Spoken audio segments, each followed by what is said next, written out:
What's up, everyone, and welcome to another edition of the Ryan Ripken Show. I'm your host, Zach Bollinger. I will be soloing it today. Ryan Ripken is out doing, I guess, his other things. I don't know.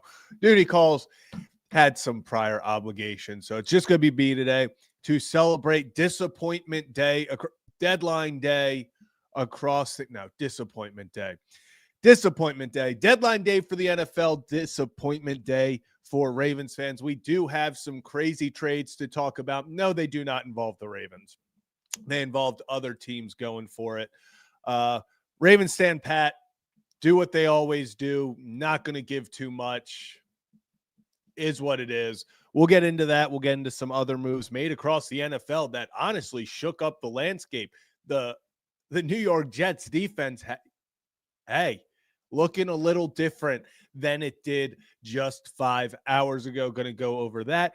But then also let's head over to baseball in Baltimore. Why? Because things are happening. Not only did the Orioles officially introduce Craig Albernaz as the next manager for the 2026 season, had his press conference today, but then we left that press conference and just an hour or so later, little after an hour, the Orioles got to work making moves, making a trade, more trades today than the Ravens, and it was the Ravens deadline day. So that tells you all you need to know about the current state of Baltimore sports. But if you're new to the channel, hit that like and subscribe button. Once again, I'm Zach Bollinger. This is the Ryan Ripken Show. But let's get into it. Hey, let's start it off talking about the big one, or two of the big ones. We're going to get into the Ravens. We're going to get into how disappointing it is that they did not make any moves today, But we'll start off with the blockbusters that have happened. And this was the second one, but New York Jets trading three-time Pro Bowler Quinnen Williams to the Cowboys for a first, a second, and Mozzie Smith. Last night, Jerry Jones, everyone always was talking about last night with Jerry Jones saying, oh, we got some things in the works you guys are going to have to see. And then you wake up and the Cowboys trade for Logan Wilson. And everyone's like, was this the big trade that they were discussing? Was this the trade that all these rumors were flying for? No, that wasn't it.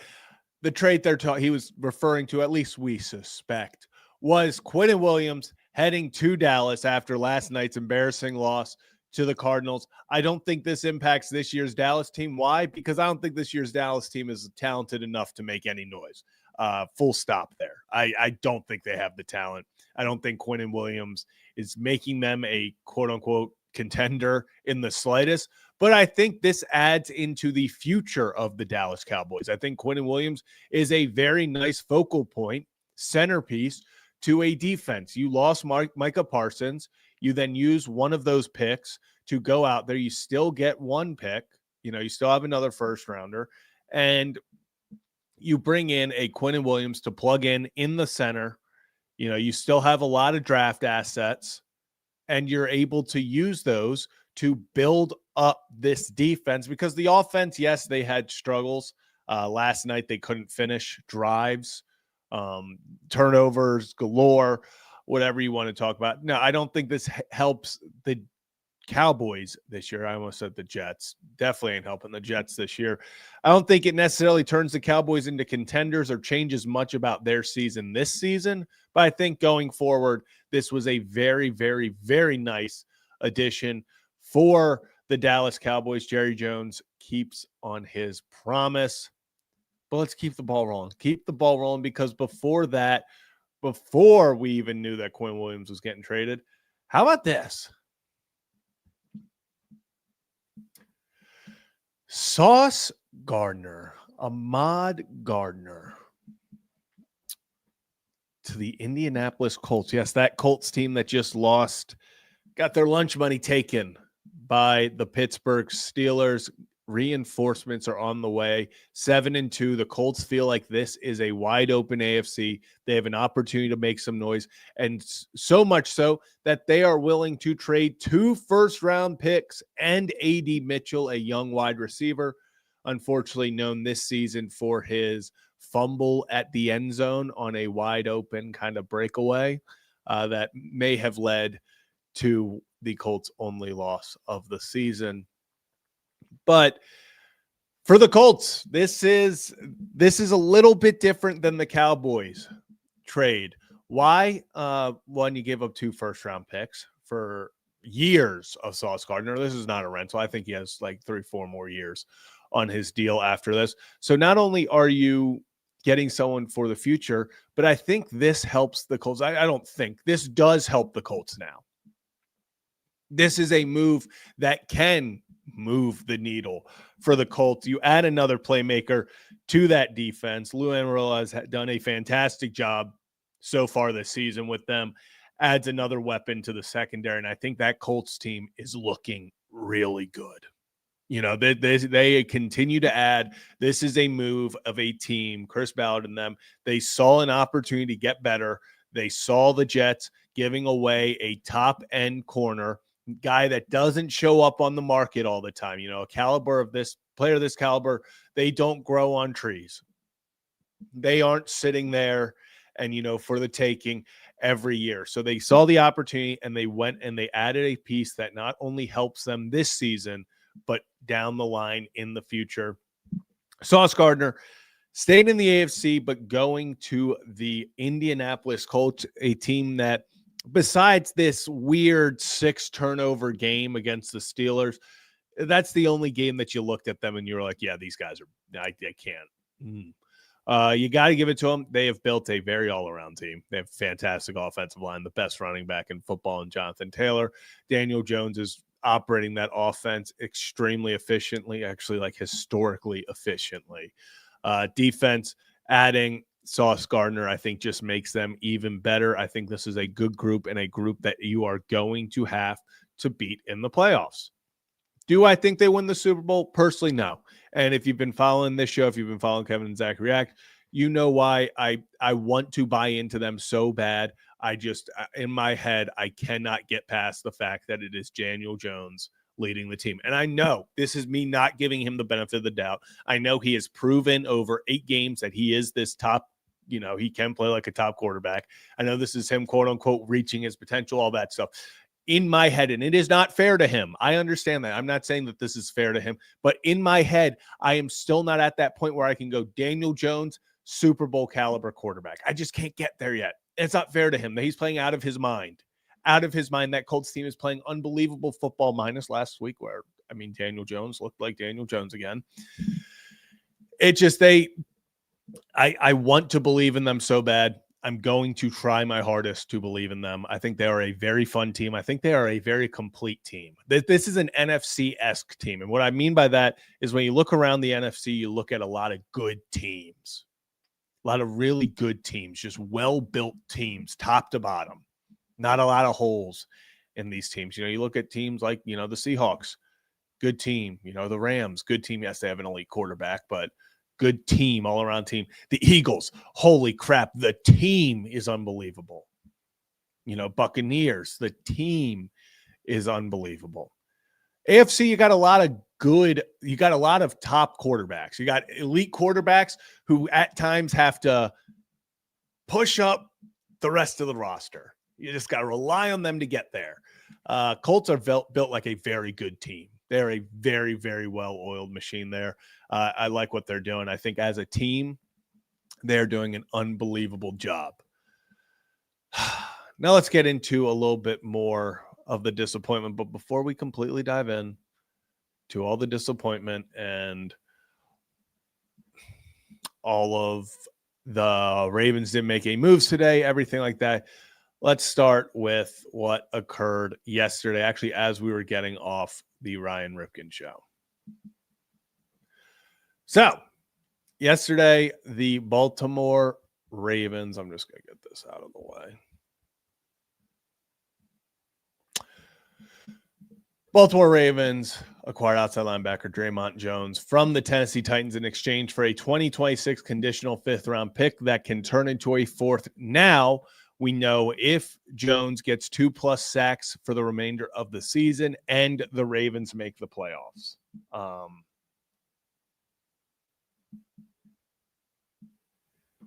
That stipulation is it's a lot for me. I would have liked it to be more than 2 sacks they asked to get and then the team making the playoffs. But looks like if the Ravens, put it all together, this team is going to make the playoffs and end up giving up a 4th. I mean, best case scenario. Best case because you hope the Ravens make the playoffs. But 2 sacks, Ravens make the playoffs. This 5th turns into a 4th for Tennessee. So that's going to be something to keep an eye on as we go through the season. But this looked like the start.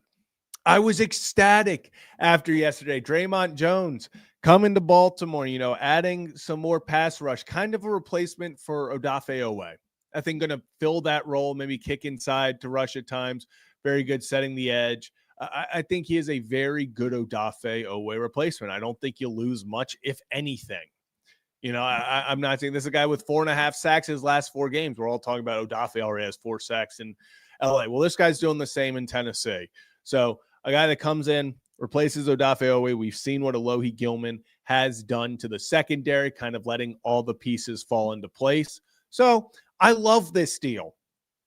I thought this was a fantastic deal for a 28-year-old pass rusher, still in his prime, still has good football ahead of him, and has been playing good football. Thought this was the perfect, quote-unquote, first move of the deadline. Now you look back, and unfortunately it sours this trade that the Ravens did not make another move, not a singular other move. It sours this trade because you look back and you're like, wow, like Draymond Jones is great, but I was hoping we'd get some beef on the inside to help there. Draymond Jones is not going to play nose tackle. It's not going to be lining up in the A gap. He's not going to be protecting Lamar Jackson. So in a vacuum, this was a good trade. I think the value's there. I think that they got a good edge player, but I just don't know if it was enough. And I'm going to be completely honest with you guys. Every time I get a notification from Twitter right now, my heart drops, and I'm just hoping that something wasn't reported, because literally 16 minutes ago, Ian Rappaport put out that the Chargers had just made another trade. That doesn't sound legal. Very much was after 4:00. So I'm still completely coping and hoping that when I look, it's like, oh, Ravens made a move and we didn't know about it, but doesn't look like that's happening. So overall, this was a disappointing deadline.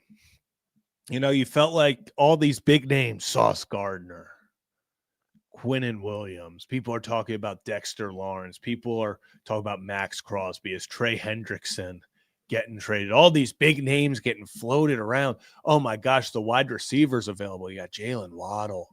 We'll see what happens. Garrett Wilson, Breece Hall's on the market. Jermaine Johnson, just name a player on the Jets there on the market. Obviously people are talking about, Calais Campbell, Kevin Zeitler, those guys. We're making something happen. Ravens stand pat.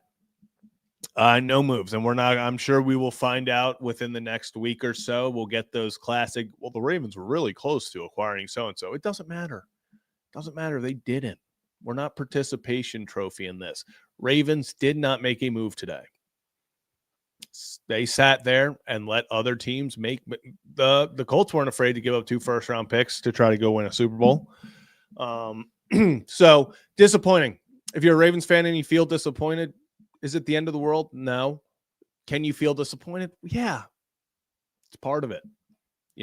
We all had high expectations, sort of like last year, that this Ravens trade deadline was going to be hey, they are a big splash away. They're a Quinnen Williams. They're you could go lesser, just get a big guy in the middle, offense or defense. We've talked about building in the trenches, and yeah, Draymond Jones helps.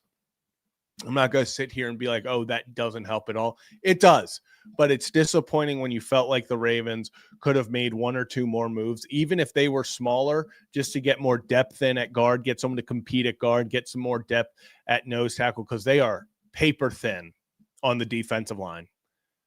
You know, Broderick Washington out for the year, Matabike out for the year. Tavius Robinson was going to be gone for, he broke his foot for at least another few weeks.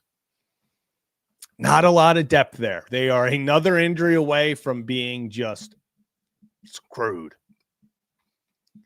You know, so did not very ecstatic about the lack of big guys at this trade deadline.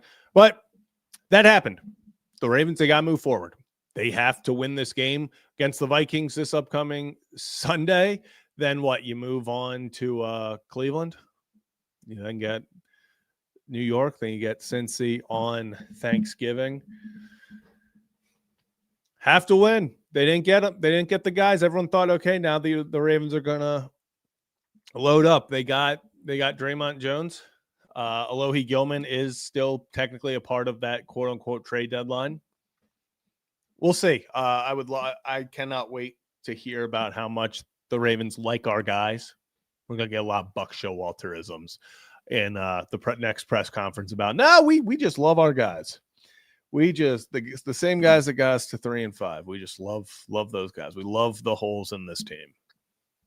Love it.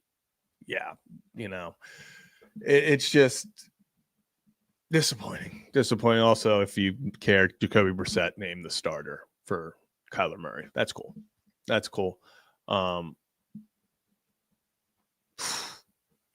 Disappointing. It really is, and that's what's the most disappointing part about this is just everyone felt like this was going to be a big deadline. It just had all the makings. So many players that felt like were going to be on the move.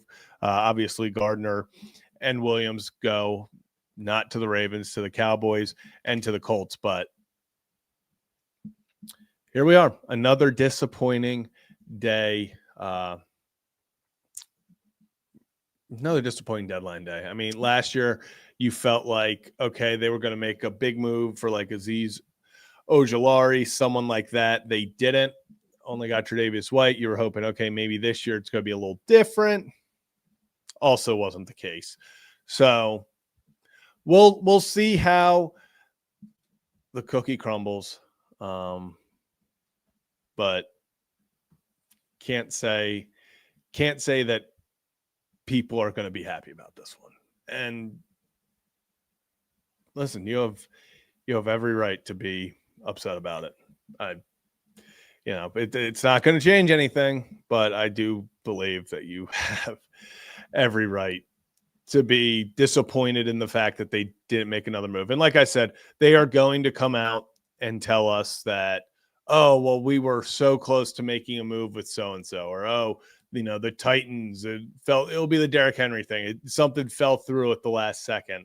And that's kind of what's annoying, to say the least. So another day in paradise. But let's keep it rolling, especially as we have baseball to talk about. Doesn't it kind of stink that it's November 4th, NFL trade deadline, and the one that's getting us the most excited is, well, the Orioles are making moves. The Orioles introduced their new manager, Craig Albernaz, today, and what a fun day. Fun little break from the NFL news. And no, he did not. So for those of you who did not see, Craig Albernaz was introduced today, had a 45-minute press conference with David Rubenstein and Mike Elias. Biggest takeaway, I'm going to be honest, it was nothing that Albernaz really said. One of my biggest takeaways was Stephen Vogt was sitting in the front and center.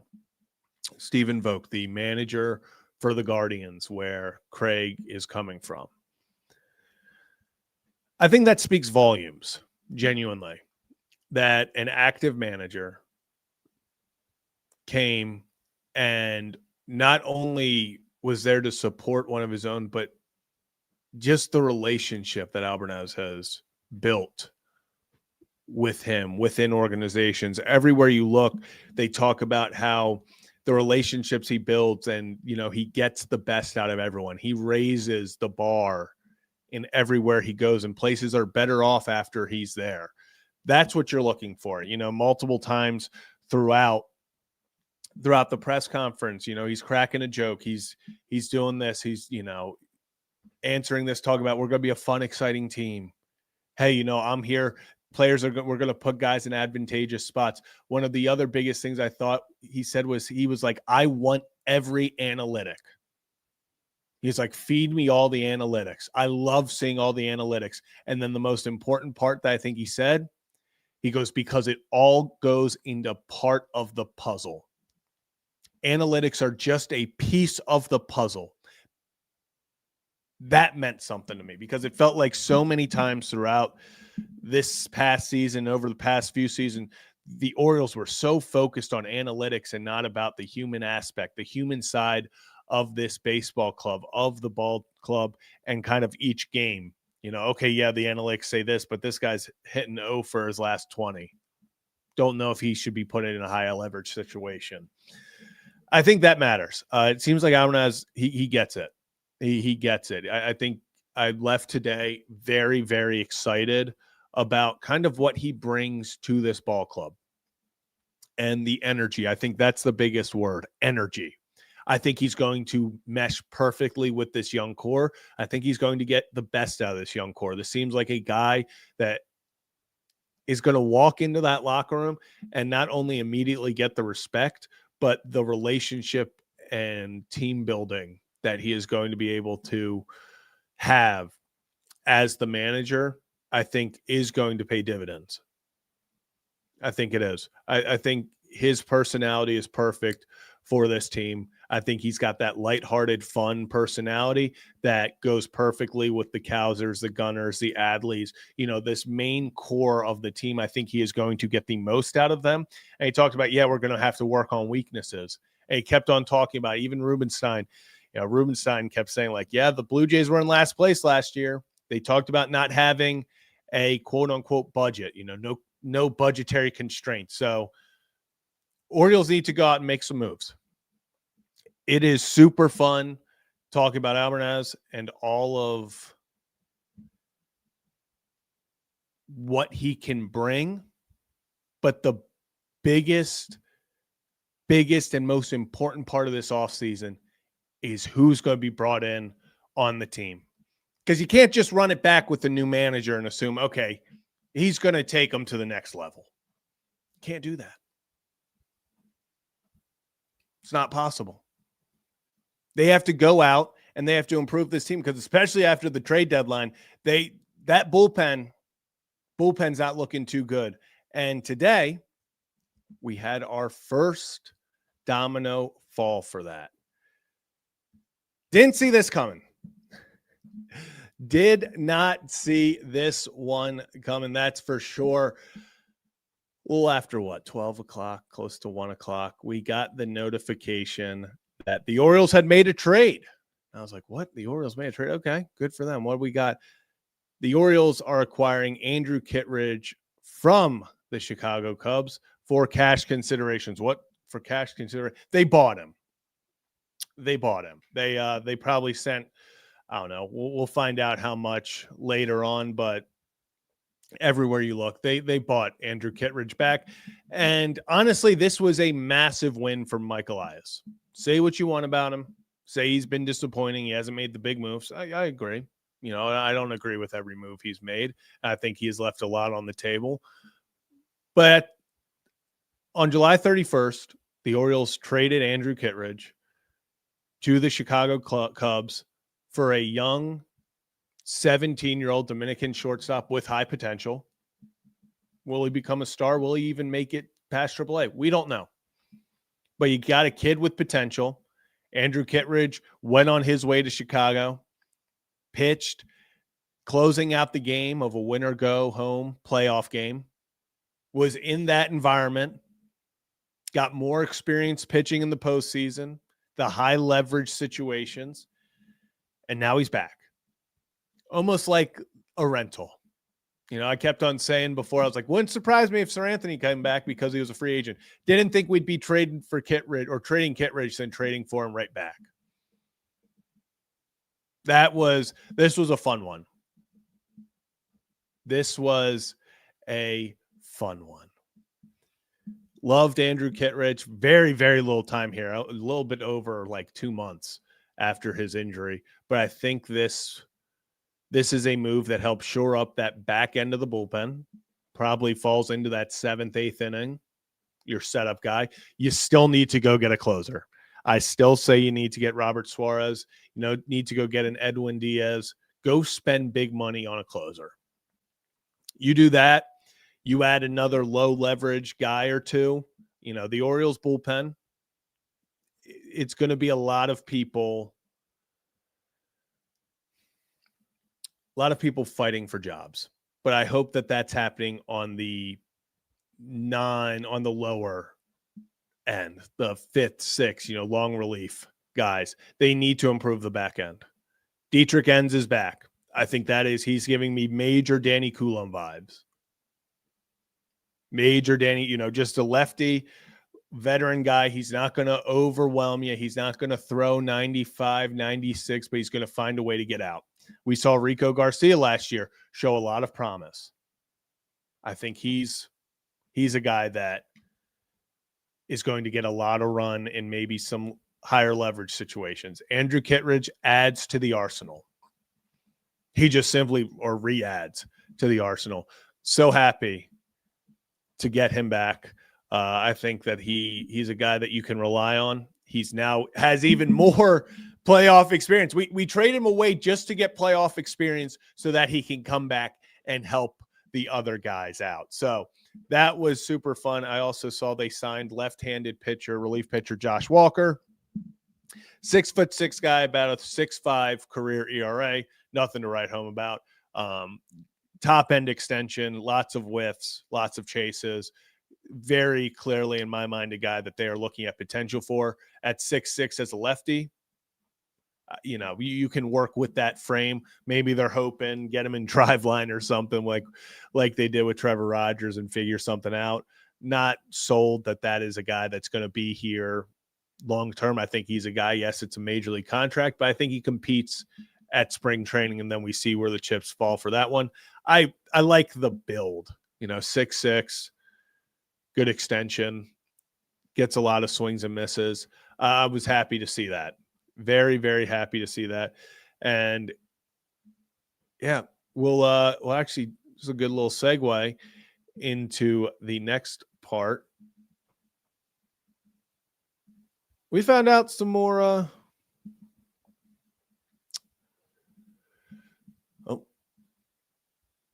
there we go.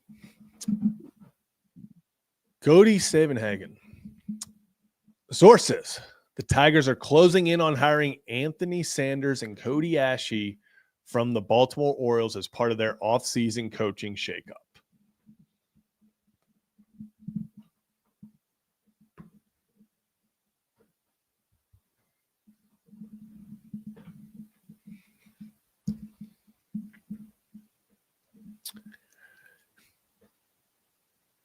I think I saw every single Oriole fan celebrating this.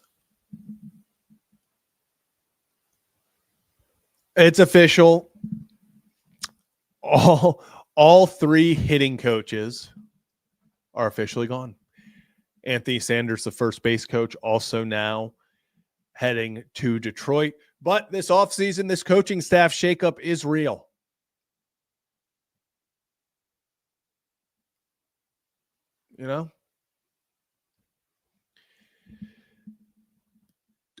We talked about, or they talked about at the press conference, how, Albernaz is going to put his stamp of approval on a coaching staff. He's going to be able to pick some guys, and I think that's big. See this. Riley Green might bet under 200 next year.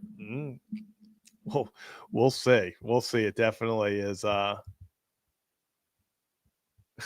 it's a possibility. I don't think that. Yeah, I think I see the connection. I see that connection. I think Richardson's going to end up being one of the coaches. I really do. I really, really do.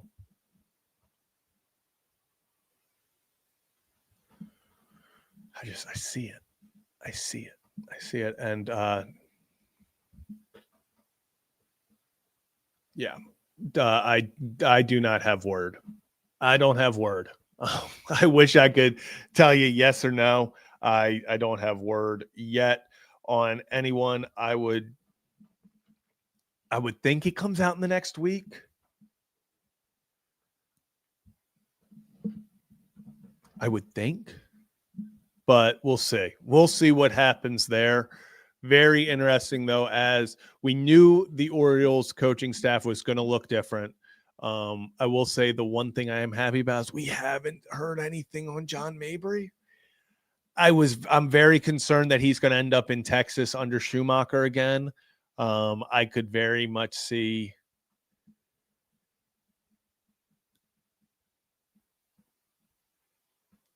I'm trying to think. It's just, I don't think he'd go back to the Marlins. I'm very, John Mabry is a guy that I think impacted this team in so many ways and elevated them in so many ways. So to keep him, even if it's the bench coach, just hell, first, third base coach, anything. That's the guy I want. I cannot. At this moment, I'm not sure. I think the two guys that I very much want to see retained are John Mabry and Buck Britton. I want those guys back, and then give me a new coaching staff. Simple as that. Give me a new coaching staff after that. So, the cards are starting to fall. Cards are starting to fall. And I saw a question up here. John asks, Zach, do you honestly think the Orioles will spend some real money during free agency?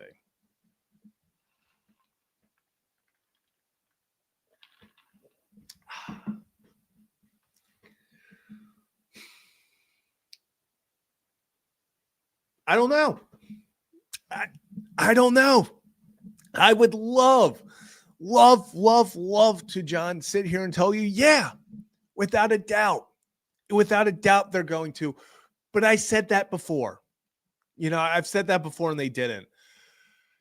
What I will say, though, is I think they make big moves. I think they make at least one big move, but I'm not sure it's in free agency. I do think getting a guy like, I know I've said it so many times, getting a Freddie Peralta, getting a Joe Ryan, getting a Sandy Alcantara, a guy that you don't necessarily need to spend money on in free agency, but you spend your prospects and stuff like that. Those assets you use to get those guys.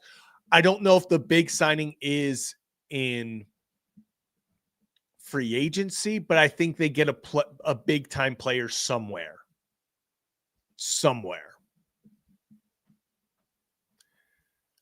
And no, they will not be signing. As much as I would love for them to sign Kyle Tucker, that will not be happening. Ranger Robert Suarez. Yeah, I agree.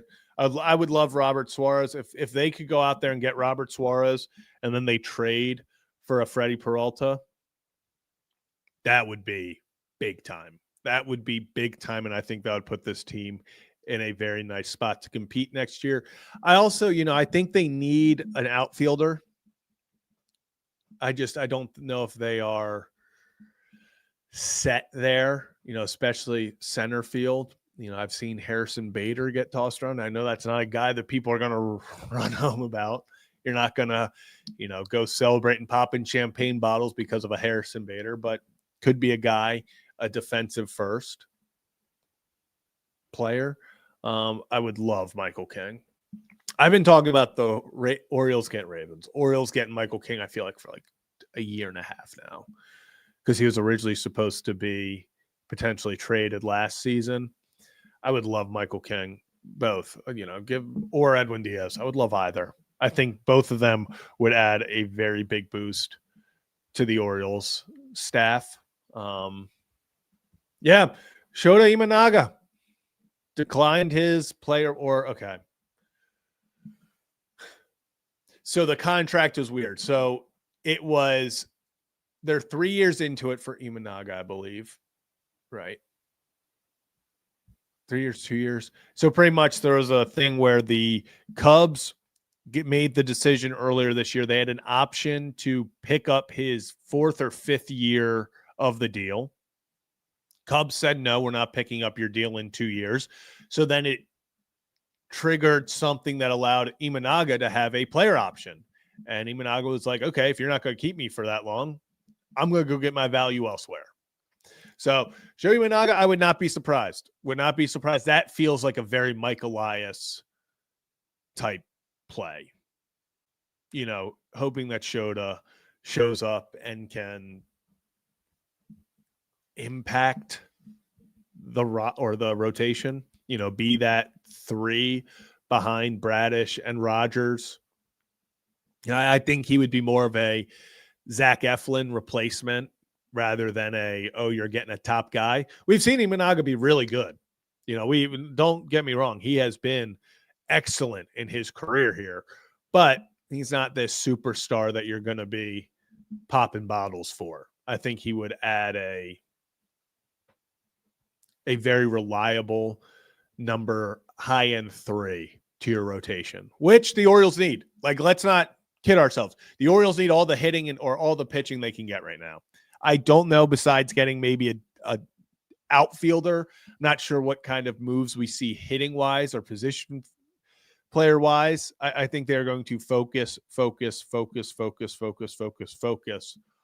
all on the pitching. And I think that's the smart move. Go get a pitcher, whether it's a top-end rotation guy. Bring in, I will sing it, say until the cows come home. Go get Freddie Peralta.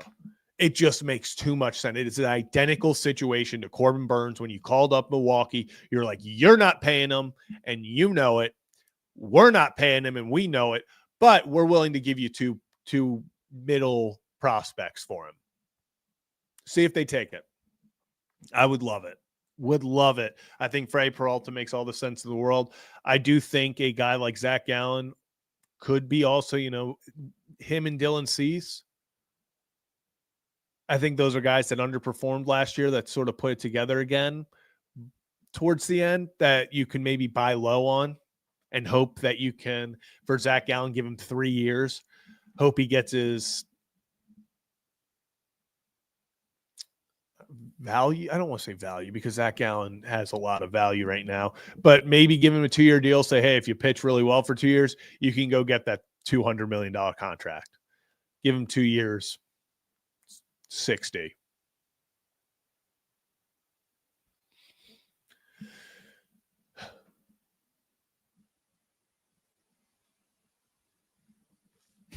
Brooks, I see you in the comments. So we'll see.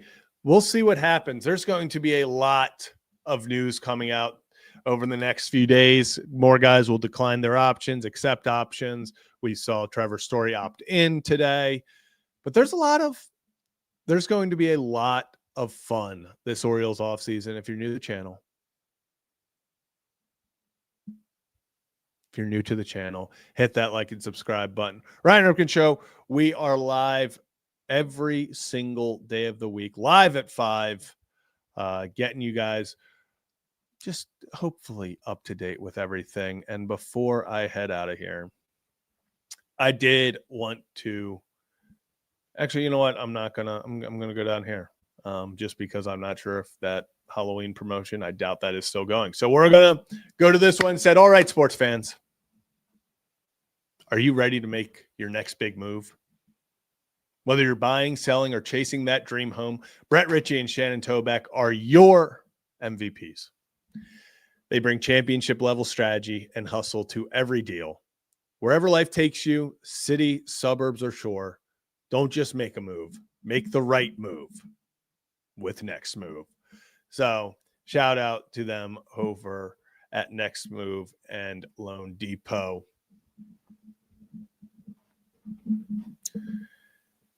Appreciate them. Also appreciate our sponsors over at Merit Clubs. But I'm going to be honest, that's probably all we got for today. We'll be back tomorrow at 5 o'clock. These are usually going to be shorter, between 30, 45 minutes. Ryan will be back on tomorrow with me to get more in depth about everything. But for today, that's going to do it. Orioles make more trades than the Ravens on deadline day. Did not see that coming. Andrew Kittredge is back on the ball club. That's fun. Hey, that's cool. Another back end arm re-added that I think everyone really enjoyed. I think he was great in the clubhouse. Really glad to see that. But then you also, on the other side, you have a new era beginning in Baltimore. Yes, they brought back Kittredge to get a little bit of the old vibes from last year, but new era with Craig Albernaz. I think they have a lot of potential, but it is just beginning. It does not matter who the manager is if you don't have the talent on the field. They got to go out. They got to invest in talent. They talked about today, open up the checkbooks. Let's bring in some guys to make this team good enough so that we are playing in late October, hopefully early November. But that's going to do it for this edition of the Ryan Ripken Show. I'm Zach Bollinger. A little different today, but we will be back tomorrow for another live at 5, breaking down all the day's daily news. Appreciate everyone, and hit that like and subscribe button on your way out, and we will see you tomorrow live at 5. Have a great one.